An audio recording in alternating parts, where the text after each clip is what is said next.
Si, malgré tout, on a pris un point.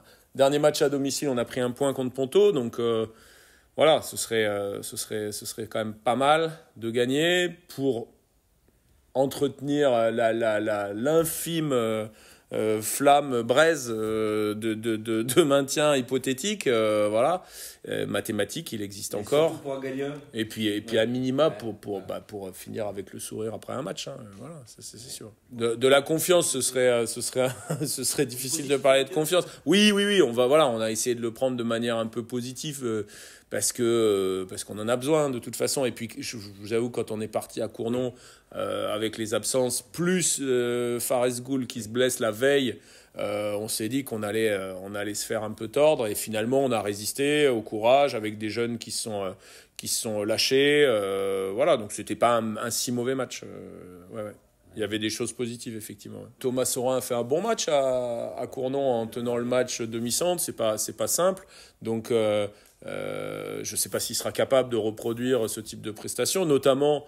La chose qui m'a plu, c'est qu'il a réussi à percuter sans que ça nous coûte en termes de perte de balles, etc. Donc ça, c'était plutôt une bonne chose.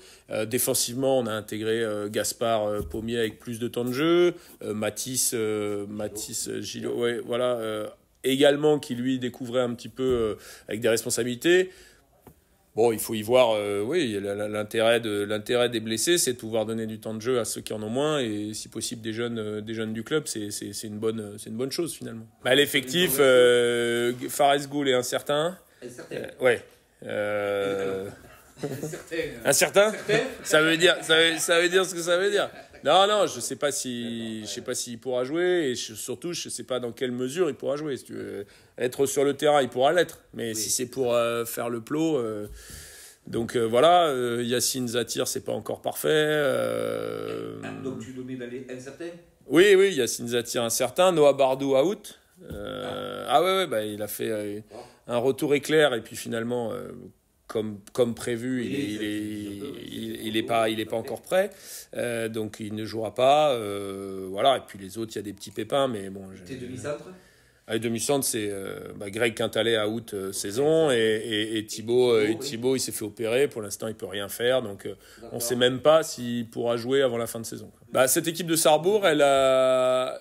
Alors, dans ce qu'on a identifié, des joueurs de qualité de duel, notamment leur demi-centre et meilleur buteur, Marius. Je l'appelle Marius parce qu'il a un nom qui est très dur à prononcer, donc il m'excusera. Oui, d'accord. Il y a longtemps, oui, d'accord. Mais t'as pas plus le nom que moi, alors. Ce joueur est très important dans leur jeu. Il gagne des avantages, il marque beaucoup de buts. Voilà, offensivement, c'est une des caractéristiques principales, et défensivement, une équipe qui a été un petit peu modifiée par le départ de Fred Beauregard, qui était un joueur un peu emblématique de la défense, qui est parti à Noël, là, et du coup, leur défense est un petit peu, je la trouve un peu déstabilisée. Donc j'espère qu'on saura exploiter ces quelques failles. Oui, c'est une équipe qui n'est pas en confiance en plus.